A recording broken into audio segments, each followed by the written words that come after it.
চীন দেশে ভ্রমণের জন্য আমি বেছে নিয়েছি থাইল্যান্ডের ফ্ল্যাগ ক্যারিয়ার থাই এয়ারওয়েজ। প্রথমে ঢাকা থেকে ব্যাংকক গিয়ে সেখানে 4 ঘন্টা ট্রানজিট নিয়ে অপর ফ্লাইটে চায়নার গুয়াংজুর উদ্দেশ্যে যাত্রা হবে। ঢাকা থেকে ব্যাংককের রাজধানী সুবর্ণভূমিতে আকাশপথে যাত্রা নিয়ে আজকের আয়োজন।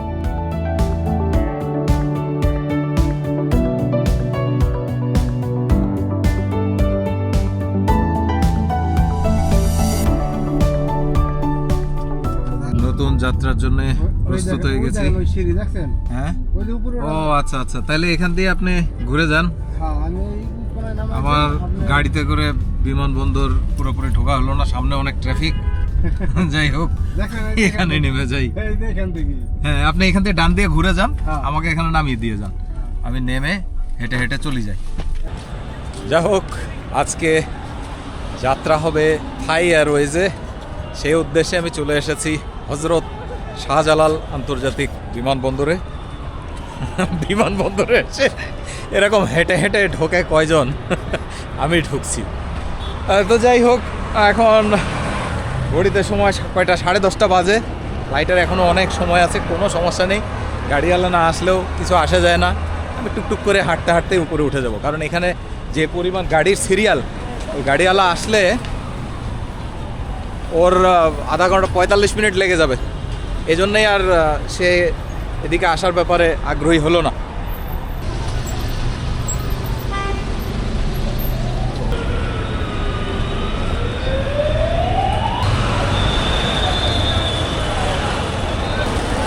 চলে আসলাম আমি টার্মিনাল 1-এ। টার্মিনাল 1 আর 2 কিন্তু পাশাপাশি, এমন কোনো দূরে না।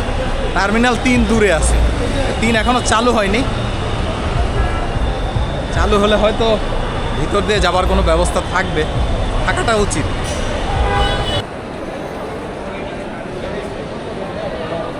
এয়ারপোর্টে প্রবেশের পরে আমি এখান থেকে মানি এক্সচেঞ্জ করলাম, আমি কিছু ডলার নিলাম। এখানে যে ব্যাংকের অনেকগুলো বুথ আছে, মিউচুয়াল ট্রাস্ট ব্যাংকের বুথ আছে, মানি এক্সচেঞ্জ আছে, তাছাড়াও সোনালী ব্যাংক আছে। আমি এখনও কাউন্টারে চেক ইন করিনি। এখানেই আমার থাই এয়ারওয়েজের চেক ইন কাউন্টার আছে, তো এখান থেকে চেক ইন করে ফেলি। বোর্ডিং পাস পেয়ে গেলাম। বোর্ডিং পাস পেতে আমার 4 থেকে 5 মিনিটের মতো সময় লাগলো, খুব বেশি সময় লাগেনি। আর আসলে ওই লাইনে বা ওখানে লোকই ছিল না, আমার সামনে একজন ছিল, তার হওয়ার পরে আমারটা হয়ে গেল। টিকিট দিলাম আর পাসপোর্ট দিলাম, বললো আপনি অনলাইনে চেক ইন করেছিলেন? আমি বললাম হ্যাঁ, চেক ইন করেছি, ব্যাস দিয়ে দিই। বোর্ডিং পাস হয়ে গেছে, ডলার নেওয়া হয়ে গেছে, এন্ডোর্সমেন্টও হয়ে গেছে, সবই শেষ। এখন আর এখানে বসে কি করব, এবার ইমিগ্রেশনে যাই, দেখি ইমিগ্রেশনে কেমন সময় লাগে। মনে হচ্ছে ভিড় ভালোই আছে, অনেক যাত্রী প্রবেশ করছে ইমিগ্রেশনে। ইমিগ্রেশন শেষ হয়ে গেল, খুব বেশি একটা সময় লাগেনি আমার, মোটামুটি 15 মিনিটের মতো সময় লেগেছে। সেটা অন্য কারণে, তারা আমার হচ্ছে অন্য একটা ছবি কোথাও দেখেছিল বা কোনো একটা আইডির সাথে আমার মিলে যাচ্ছিল, এই কারণে কিছুটা তারা মানে নিশ্চিত হওয়ার চেষ্টা করছিল যে আমি আসলে কোন ব্যক্তি। আমি বললাম আমি সেই ব্যক্তি। যাই হোক, এটা তাদের সার্ভারের কোনো একটি বিষয় হবে। আর সৌভাগ্যবশত ইমিগ্রেশন অফিসার খুবই বন্ধুসুলভ ছিলেন, উনি আমাকে কোনো প্রশ্ন করেননি, বলেছে আমি কী জন্য যেতে চাই, মূলত এই বিষয়টাই উনি বোঝার চেষ্টা করেছেন। তো যাই হোক, এই বিষয়ে ওনার সাথে আমার কথা হলো। তারপর উনি বললেন যে যেই পেজে ভিসা আছে আমাকে সেই পেজেই সিল দিয়ে দিলেন। তো নিয়ে আমি চলে আসলাম এখানে। ইমিগ্রেশন থেকে আসার পরে ওদিকে ডিউটি ফ্রি শপ আছে পর্যটন কর্পোরেশনের, ওখানে একটু গেলাম। ওখানে তেমন কোনো ভালো সামগ্রী দেখতে পেলাম না। আর এখন চলে এসেছি আমি বলাকা এক্সিকিউটিভ লাউঞ্জে। চলুন লাউঞ্জে প্রবেশ করি। রাতের খাবার সেরে বের হলাম লাউঞ্জ থেকে। আসলে লাউঞ্জে এই সময় এত মানুষ ছিল যে ভিডিও করার মতো আসলে কোনো অবস্থা ছিল না, অনেক যাত্রী চাপ ছিল। আসলে এই সময়টাতে অনেকগুলো ফ্লাইট থাকার কারণে প্রচুর যাত্রী চাপ। এখানে বরাবরের মতো এই আগের বার আমি যেমন দেখিয়েছিলাম ওই রকমই খানাদানা ছিল। খানাদানা ভালোই, সামগ্রী কম, মানে আইটেম কম, তবে খাবারের স্বাদ ভালো ছিল। আর এই বলাকা লাউঞ্জ হচ্ছে ইন্টারকন্টিনেন্টাল ঢাকা, তারাই পরিচালনা করে। আর আমার এই পাশে হচ্ছে air lounge, mutual trust bank. তারপর এদিকে আছে ইউসিবি লাউঞ্জ, তারপর সামনে আছে স্কাই লাউঞ্জ। লাউঞ্জ এরিয়া থেকে এখন নিচে নেমে যাচ্ছি। বোর্ডিং শুরু হয়ে গেছে, এখনও আমার ফ্লাইটের বাকি 1 ঘন্টা, তবে বোর্ডিং শুরু হয়ে গেছে। কাজে আস্তে আস্তে করে যাই, বিমানের দিকে যাই। যাত্রী চাপ বেশি থাকলে ওখানেও একটা চেকিং হয়, তাই সময় লাগতে পারে। এদিকে চেকিং কার্যক্রম ছিল, সেই চেকিং কার্যক্রম শেষ করলাম। শেষ করে এখানে এই যে বোর্ডিং যেখানে হয়, মানে জাহাজ যেখানে রাখা থাকে বিমান, তার সামনে একটা লাউঞ্জ আছে, মানে বসার জন্য জায়গা আছে, সেখানে এসে একটু বসলাম। মানে এটা একটা হয়রানি হয় বেশ, বেল্ট খুলতে হয়, জুতা খুলতে হয়, সব কিছু খুলে তারপর প্রবেশ করতে হয়। এবং প্রতিটা যত রকম ইলেকট্রনিক সামগ্রী আছে সবগুলোই বের করে করে আলাদা ট্রেতে রাখতে হয়, তো তারা প্রতিটা জিনিস আলাদাভাবে পর্যবেক্ষণ করতে পারে। সিকিউরিটি চেক, এরপর আমাদের জাহাজ দেখা যাচ্ছে, বিশাল জাহাজ।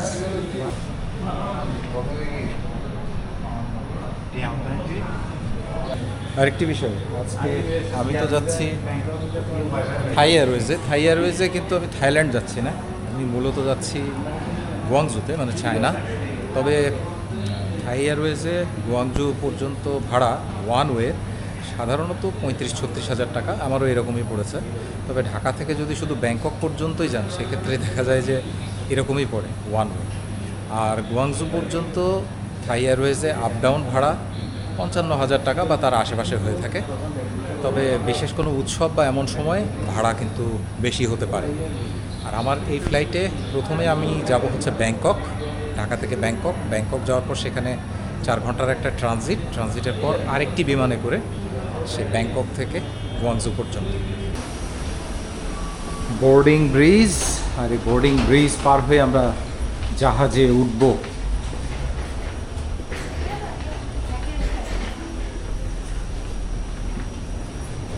এদিক দিয়ে দেখা যাচ্ছে বিমান বাংলাদেশ এয়ারলাইন্সের একটা বেশ বড় জাহাজ।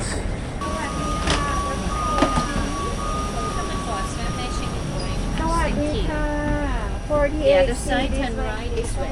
This way, okay. Swadika. Is it Swadika? These are the business class seats. এগুলো হলো ব্যবসায়ী শ্রেণী, অর্থাৎ বিজনেস ক্লাস। আমার সিট হচ্ছে কে। অনেক বড় জাহাজ, মানে তিনটা সিট, 55K, অর্থাৎ এই হলো আমার সিট। মনে হচ্ছে হেডফোন দিয়ে রেখেছে। এই যে সামনে ডিসপ্লে আছে, লেগ স্পেস মোটামুটি ভালো। থাই এয়ারওয়েজে এটা আমার প্রথমবারের যাত্রা। ঢোকার পরেই যেহেতু থাইল্যান্ড, সেই জন্যই সোয়াদিকা সবাই বলছিল, স্বাগত জানাচ্ছিল। আর জাহাজ আসলে অনেক বড়, উঠলে বুঝতে পারবেন। আর যাই হোক, এখানে লেগ স্পেস যথেষ্ট ভালো। দেখা যাচ্ছে যে আমি বেশ আরামে বসতে পেরেছি। এখানে ডাইনিং ট্রে তো আছেই, এই হচ্ছে ডাইনিং ট্রে, ফোল্ড করে রেখে দিতে হবে। আর প্রথমে আমাদের যে ফ্লাইটটা হবে, এটা মনে হয় 2.5 ঘন্টার মতো, মানে ব্যাংকক পৌঁছাতে এরকম 2.5 ঘন্টার মতো সময় লাগে। তারপর ব্যাংকক থেকে গুয়াংজুর যে ফ্লাইট, সেটা প্রায় 4 ঘন্টা বা 4 ঘন্টার কিছু বেশি সময় লাগতে পারে। আর এই হচ্ছে আমার পাশের আরও দুটো সিট।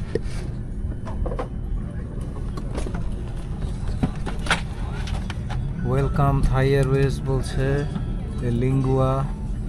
লিঙ্গুয়া ইংলিশ নির্বাচন করলাম। মেইন মেনু, আচ্ছা এন্টারটেনমেন্ট দেখি কি আছে। মুভিজ, আচ্ছা মুভিজ, থাই মুভি না দেখবো না, কিডস অ্যান্ড ফ্যামিলি দেখি। আমার এখানে সিটের নিচে কিন্তু এই যে পাওয়ার কেবল আছে, মানে পাওয়ার সকেট আছে। এখানে ইউএসবি আলাদাভাবে সকেট দেওয়া নেই, তবে পাওয়ার সকেটে ডাইরেক্ট পাওয়ার প্লাগ করে চার্জ করা যাবে। আর এইখানে একটা ইউএসবি সকেট আছে, এখান থেকে মোবাইল ফোন চার্জ করা যাবে। আর এইটা হচ্ছে হেডফোন পোর্ট। এই যে আমাকে হেডফোন দিয়ে গিয়েছে, মানে আমার সিটের উপরেই রাখা ছিল। কারো যদি সিটে না থাকে আপনারা কিন্তু চাইতে পারেন, চাইলে কিন্তু তারা দিবে। তবে এটা কিন্তু, এই হেডফোনটা কিন্তু আপনার বাসায় নিয়ে যাওয়ার জন্য না, এটা কেপিটন এয়ারক্রাফট, মানে এটা আপনি এয়ারক্রাফটে ব্যবহার করার জন্য ব্যবহার করতে রেখে যাবেন। তারপর এটা তারা আবার ওয়াশ করে বা ক্লিন করে আবার এরকম প্যাকেট করে তারপর আপনার জন্য বা আপনার দ্বিতীয় ব্যবহারের জন্য আবার রেখে দেন। না, এবার তো মনে হচ্ছে যে এরকম ইঞ্জিনের আওয়াজ শোনা যাচ্ছে, এবার ইঞ্জিন গরম মনে হয় আমাদের জাহাজই ইঞ্জিন গরম করছে। এখন বাজে বরাবর 2:30 আর 2:45টার সময় আমাদের জাহাজ ছেড়ে যাবার কথা। আচ্ছা, এখানে মনে হয় ম্যাগাজিন ট্যাগাজিন এগুলো তো থাকেই। এটা হচ্ছে সেফটি, মানে সেফটি যে ফিচারগুলো সেগুলো দেখার জন্য একটা বুকলেট, এটা সব বিমানেই থাকে। আর হচ্ছে এখানে আছে একটা ম্যাগাজিন। এইসব ম্যাগাজিন মূলত বেশিরভাগ তাদের প্রমোশনাল কাজে ব্যবহার করে।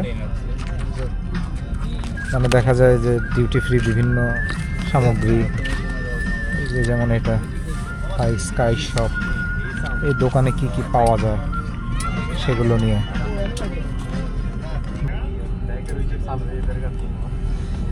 আমাদের কিন্তু জাহাজ ছেড়ে দেওয়ার সময় হয়ে গেছে। এখন বাজে প্রায় 2:45, 2-3 মিনিট আছে। আশা করি সঠিক সময় ছাড়বে। বিমান বলে কথা, কি জন্য একটা ওই যে এরকম একটা বাজনা চলছে, তাই শুনি। এই যে থাই এয়ারওয়েজ সেফটি ভিডিও।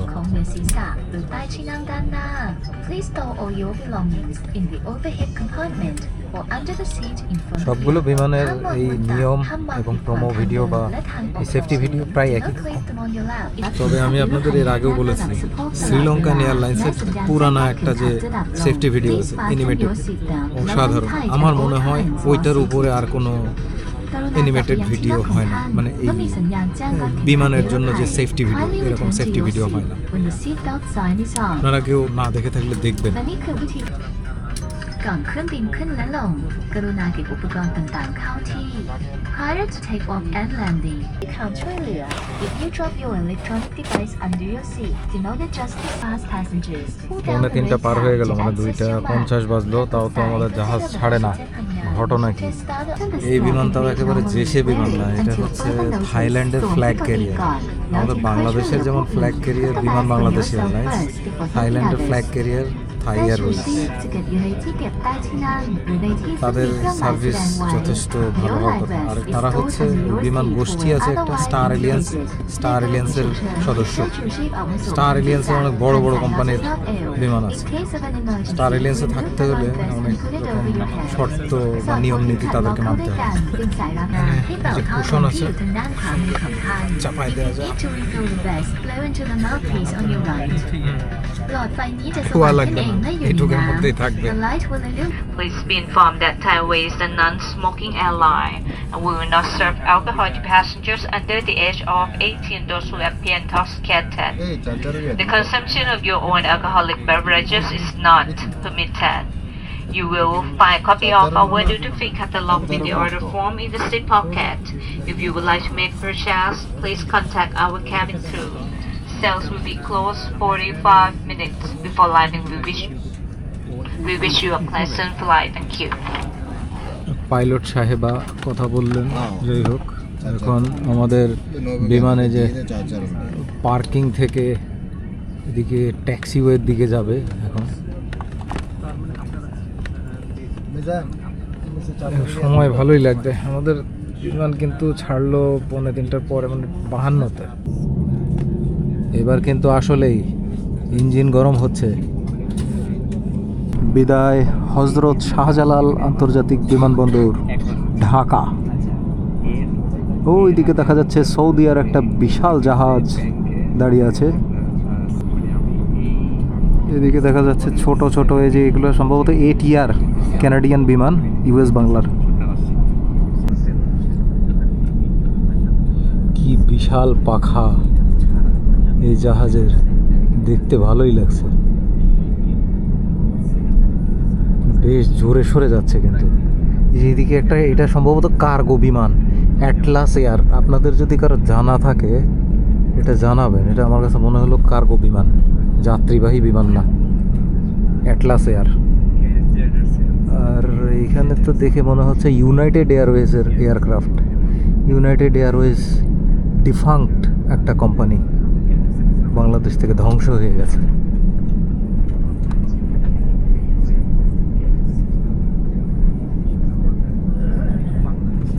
এইবার আমরা সম্ভবত প্রধান যে রানওয়ে, এই ট্যাক্সিওয়ে থেকে প্রধান রানওয়ের দিকে যাব এবং ভুঁ করে টান দিবে। Cabin crew prepare for takeoff.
উঠে গেলাম ঢাকা শহরের উপরে। এদিকে দেখা যাচ্ছে ওই কুড়িলের ফ্লাইওভার, দেখে যা মনে হচ্ছে নিকুঞ্জ এলাকা। দেখা যাচ্ছে এদিকে আলো ঝলমলে ঢাকা শহর, রাতের ঢাকা। বিদায় ঢাকা।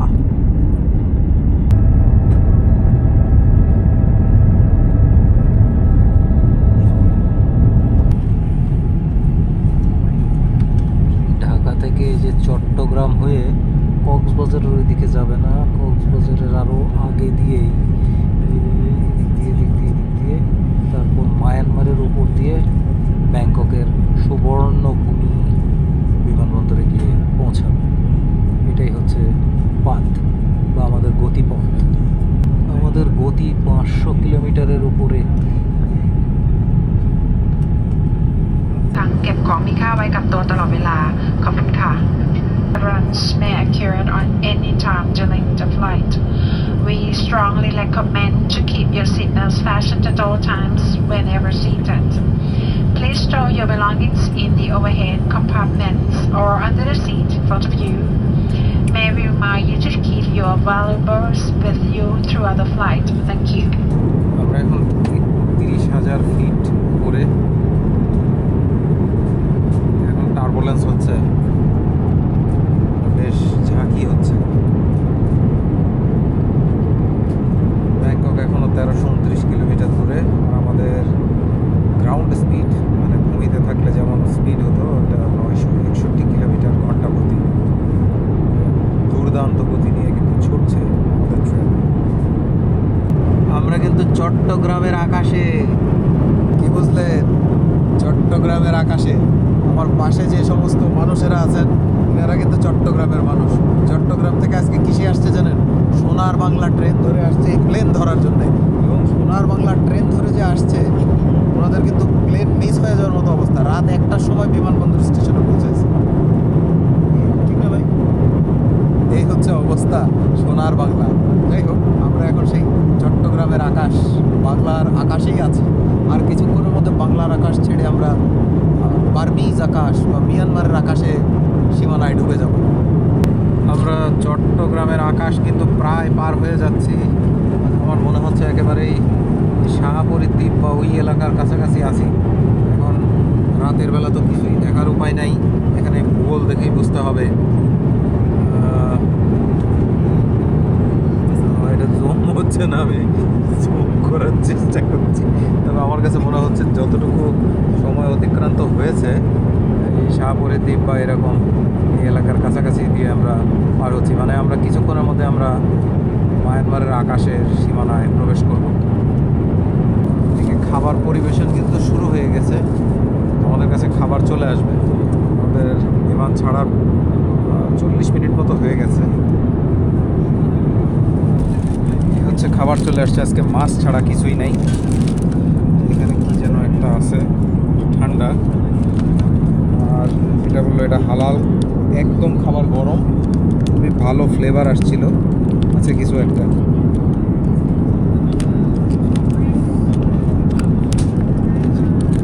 ফিশের কোনো একটা খাবার, ওটা দেখতে খুবই ভালো এবং ফ্লেভারটাও খুব ভালো। এখানে একটা ব্রেড দেওয়া আছে, এখানে একটা ডেজার্ট।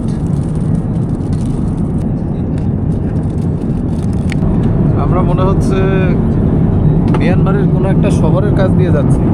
এখানে খালি চোখে যেমন দেখা যাচ্ছে মনে হচ্ছে জিরি জিরি জিরি জিরি, মানে দানা দানা আলো নিচে, দানা দানা আলো মানে ঢাকা শহরের উপর দিয়ে যেরকম দেখা যায় ওইরকমই, মানে একটা শহরের উপরের আলো। ขอเรียนให้ทราบว่าผู้โดยสารที่ถือหนังสือเดินทางต่างชาติต้องกรอกแบบฟอร์ม Thailand Digital Arrival Card ออนไลน์ ซึ่งท่านสามารถยื่นแบบฟอร์มล่วงหน้าได้ 3 วันก่อนเข้าประเทศ ผู้ถือบัตรผ่านแดนและผู้โดยสารผ่านไม่ต้องกรอกแบบฟอร์มนี้ ผู้โดยสารได้รับสิทธิยกเว้น এদিকে ভোর হচ্ছে, সূর্যের আলো আস্তে আস্তে ফুটতে শুরু করছে, আর এই অবস্থাতে আমরা নিচে দেখতে পাচ্ছি ব্যাংকক শহর। খালি চোখে দেখতে একটা অন্যরকম লাগছে। একদিকে যে ধুলিবেলার আভা, আর আরেকদিকে এদিকে শহুরে আলো নিচে। এই অবস্থার মধ্যে আমরা ব্যাংককের সুবর্ণভূমি বিমানবন্দরে নামতে যাচ্ছি, আর হয়তো 15-16 মিনিটের মধ্যে আমরা নেমে যাব।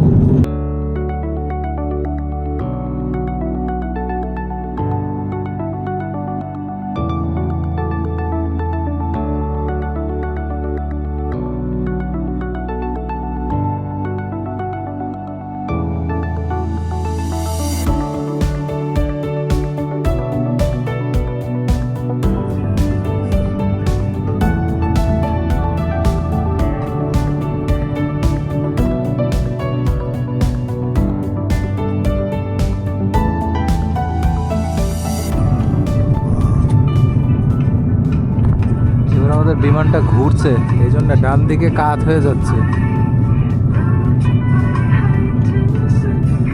আশা করি আপনারা দৃশ্য দেখে বুঝতে পারছেন যে কিভাবে বিমান মানে একদিক থেকে আরেক দিকে ঘোরে। ওই পাশে সূর্যোদয় দেখা যাচ্ছে।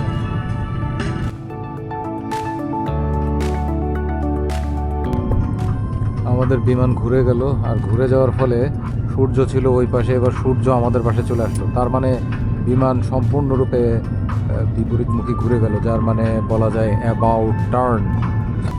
আমাদের জাহাজ ভাসতে ভাসতে এই সুবর্ণভূমি আন্তর্জাতিক বিমানবন্দরের কাছাকাছি চলে আসছে।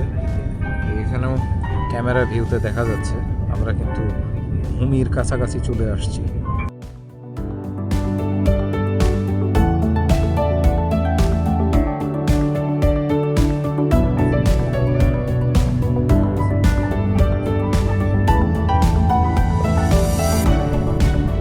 কিন্তু সামনে দেখা যাচ্ছে, এবং এই সময় ককপিটে থাকলে এমন একটা আওয়াজ পাওয়া যায় 100, 50, 40, 30। আপনারা হয়তো শুনে থাকবেন। এখন যেহেতু আওয়াজ হচ্ছে না তাই আমি বলছি 100। আর খুব বেশি দূরে নেই, আমরা ব্যাংককের মাটি দেখতে পেয়ে গেছি। বেশ স্পষ্টই দেখা যাচ্ছে।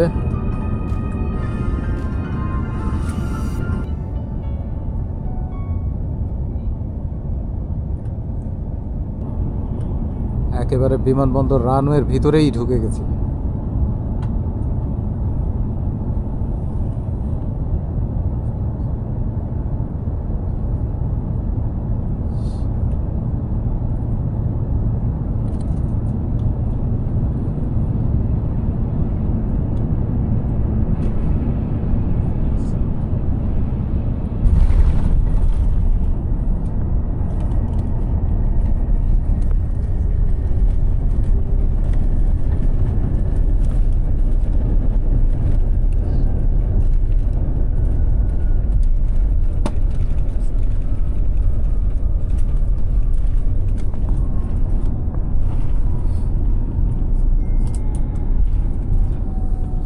আলহামদুলিল্লাহ আমরা নেমে গেলাম সহি সালামতে সুবর্ণভূমি বিমানবন্দর, থাইল্যান্ড, ব্যাংককে।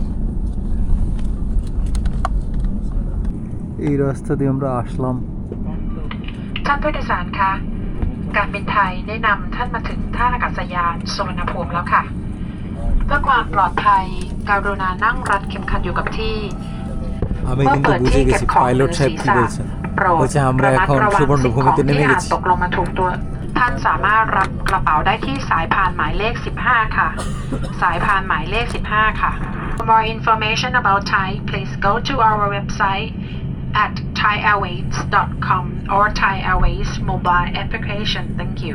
সুবর্ণভূমি নাম শুনলে কি মনে হয়? এই মনে হয় আমাদের নোয়াখালীর কোনো একটা বিমানবন্দর না, সুবর্ণচর আছে নোয়াখালীতে, তো সুবর্ণভূমি ওইরকমই মনে হবে।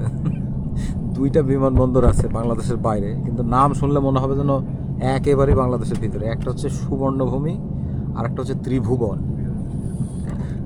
এই যে বিমান যাবে গিয়ে ওই যে একটা বোর্ডিং ব্রিজের মাথা খোলা আছে, ওই খোলা মাথার সাথে এর মাথা লাগিয়ে দেবে এবং ওখান দিয়ে আমরা বের হব। এটা হচ্ছে ঢাকার সময় মানে 5:15-তে আমরা একেবারে এই বোর্ডিং ব্রিজে আমাদের বিমান লেগে গেল। বিদায় নিচ্ছি। আপকমকা কিছু ফেলে গেলেন কিনা দেখে নিন। জাহাজ সম্পূর্ণ থেমে যাওয়ার পর সতর্কতার সাথে আমরা নামছি। অনেক বড় জাহাজ। আসলে ঢাকা থেকে থাইল্যান্ডের ফ্লাইট আসলে খুব বেশি বড় না। কাপকুমকা এখানে এই যে বিজনেস ক্লাসের এখানে পুরোপুরি রিক্লাইনার, মানে এখানে সিট কার্ভ করে দিলে একেবারে পুরো শুয়ে পড়তে পারবে, ওই যে পা ভিতরে ঢুকে যাবে।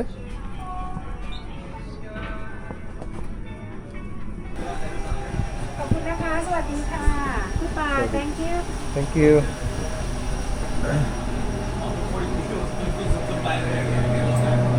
সাওয়াদিকা, ব্যাংককে চলে আসলাম।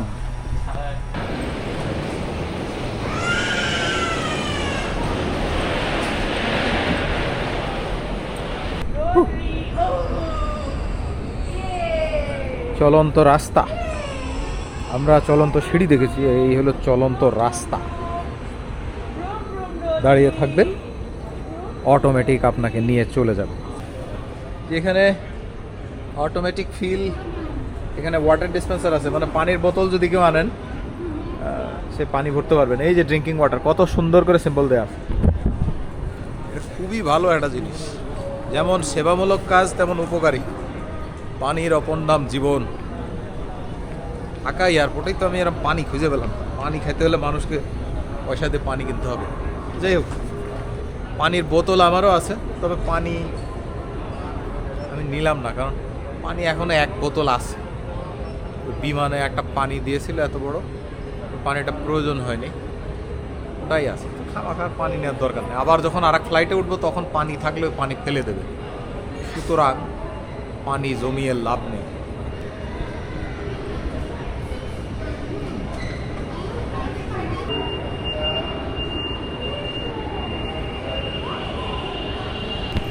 Transfer to Chiang Mai, Chiang Rai, Phuket, আর কত কি ট্রান্সফারগুলো। এদিকে আমরা ট্রান্সফারের জায়গা দেখে দেখে যাব। তারপরে যে এখানে আছে visa on arrival, visa on arrival. আর একটা কথা বলি, ট্যাগ থাই নামে একটা অ্যাপ আছে, অ্যাপটা ইনস্টল করে নেবেন। এই যদি কি আপনারা কেউ থাইল্যান্ডে আসেন, থাইল্যান্ডে আসলে কিন্তু ট্যাগ থাই দেখিয়ে একটা ফাও সিম নিতে পারবেন। সম্ভবত খুব বেশি না, 1 GB বা এরকম ইন্টারনেট থাকে। আর যে এখানে কিছু মানি এক্সচেঞ্জ আছে ঢোকার পরে, আর সিমের দোকানও আছে। এই AIS সিমটা ভালো আমার জানা মতো। এয়ারপোর্টে যে কয়টা মানি এক্সচেঞ্জ দেখলাম, এখন 29 টাকা দিচ্ছে, মানে ডলারে, $1 মানে 29 থাই টাকা বা থাই বাত। এত কম দিলে কি করে হবে? মানে আপনারা আসলে এখানে হ্যাপি রিচ আছে, সুপার রিচ আছে, এরকম কয়েকটা মানি এক্সচেঞ্জ আছে, এগুলো সারা থাইল্যান্ডে আছে। এগুলোর থেকে টাকা ভাঙাবেন বা ডলার ভাঙাবেন, রেট ভালো পাবেন। এয়ারপোর্ট বা এইসব জায়গার এইসব মানি এক্সচেঞ্জ থেকে না করাই ভালো। এখানে অনেক রকম মোবাইল ফোনের প্যাকেজ আছে, যেমন 15 দিন, 30 দিন, এরকম মানে অনেক ভাগ ভাগ করা আছে। তবে সর্বনিম্ন যেটা দেখতে পাচ্ছি আমি 399 বাতের, এটা হচ্ছে 8 দিনের। এর নিচে আর কোনো প্যাকেজ নেই। মানে মোবাইলের রেটটা আমার কাছে একটু বেশি মনে হচ্ছে। Is this the lowest price? 399 baht for 15 GB and for 8 days only. Okay.